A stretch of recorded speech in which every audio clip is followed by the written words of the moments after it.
Hey guys, it's Hillbilly Talk with Shane Simmons coming back at you for another episode. I hope you guys had a great weekend. I had a fantastic one myself. Thanks for asking. We were really super just busy on the road. There was lawns mowed, movies watched, food eaten, videos, travel, you name it, we did it all. But it's all coming to a conclusion tonight, unfortunately. Anyway, I hope you guys had a great one.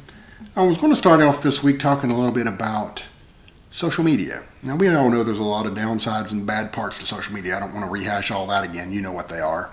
You don't need me to tell you. But one thing I've really not fully given credit to is the good side of social media, and that's kind of what I wanted to do today.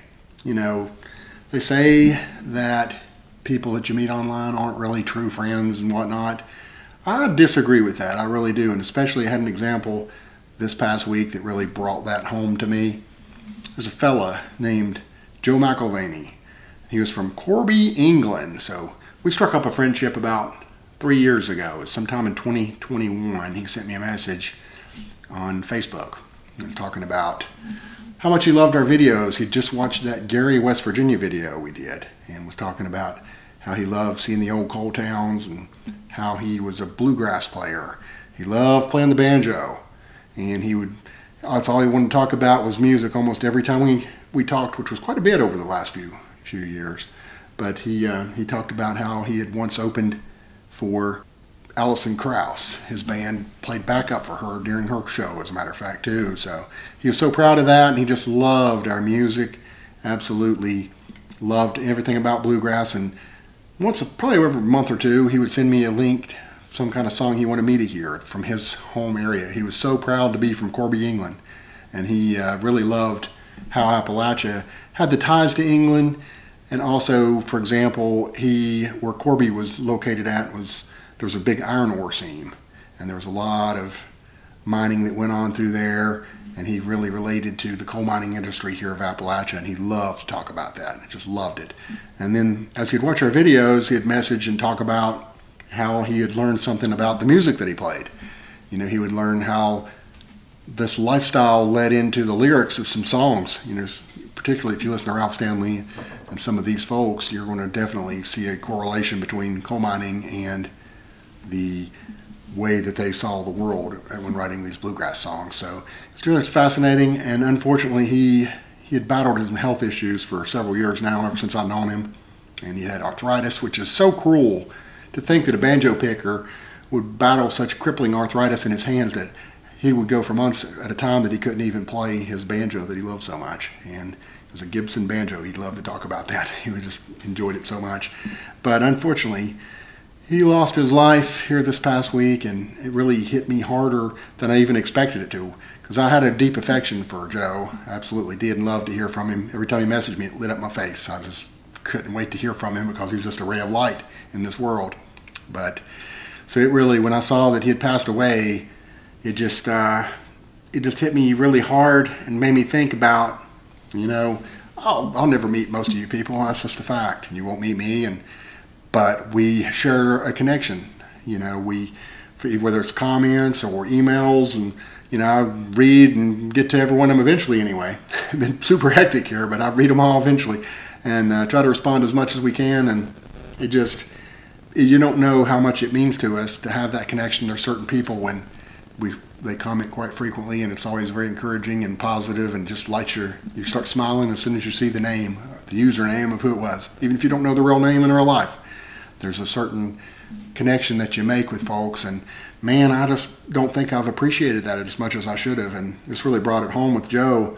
He was such a great guy, and like I said, his dream was always to come to America, and he waited too late. He ended up not being able to do it because his health failed him, and he rued the day. I guess all 3 years that I talked to him, he talked about how he wished he would have, you know, when he was in better health, he would have made the effort to get over here to see some of these things that had such an affection for him. And then likewise, I have that same feeling too. I'm dying to go to England, Ireland, Scotland, the land of my people, and just go back and trace back history and just feel that connection.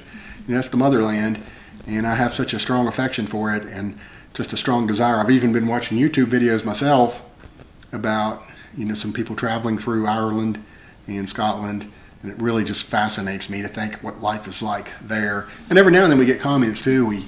Like last week, somebody was talking about, we posted a Kingsport, Tennessee video on our Real Appalachia channel, and somebody was talking about how the difference was between that and Scotland, where people walk a lot more. They was talking about how you drive up and down the streets of Kingsport or any of these other towns or cities, and you really don't see a lot of people walking and a lot of pedestrians. And they said it's just such a common thing. And then I started watching some Scotland videos, and I couldn't believe how much the difference was. It's subtle, but it's pretty striking when somebody points it out to you. And it's just these little things where you can learn from each other.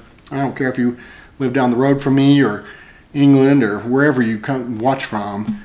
I've learned so much from you folks, just from the comments you've made and the commonalities that we share, the differences between us. I just want to let you know I do appreciate every single one of you guys, and I'm glad you enjoy. And I know sometimes you disagree with what I say, or I come across a way that I don't mean to, or maybe I do intend to and you just don't like it.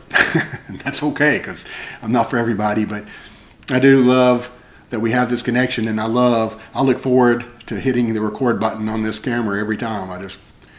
Sometimes I'll pop out with the dumbest thing ever, but you know what? I still enjoy it, and I just appreciate that I know that somebody's going to watch it. It means the world to me, and who knows? It may be 10 years from now, or 20 or 30, or when I'm gone from the earth, somebody will see this kind of stuff and feel some sort of connection to the area and, the history, and that'll mean the world to me as well. So I just wanted to mention that to you guys. I hope you have some of the same experiences. I hope you realize, that there is, for all the bad with social media and everything out there, because you can get some wars, especially now this time of year with politics going on. You can get into a real shootout with people. Well, I shouldn't say that word because YouTube will demonetize me. A real fracas, just pull a word out of my butt, with folks online, and it isn't hard to find, to be honest with you, as you probably already know. But we have so much more in common, all of us.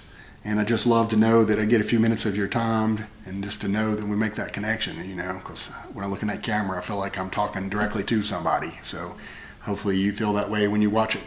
And anyway, I'll wrap this one up, but I do want to give a shout out to Joe McIlvaney and the folks in Corby, England. It just have a special place in my heart. Hopefully someday I'll get to visit there, and when I did see this and went through some of our messages where he kept talking about wanting to come to America and just physically would never be able to do that.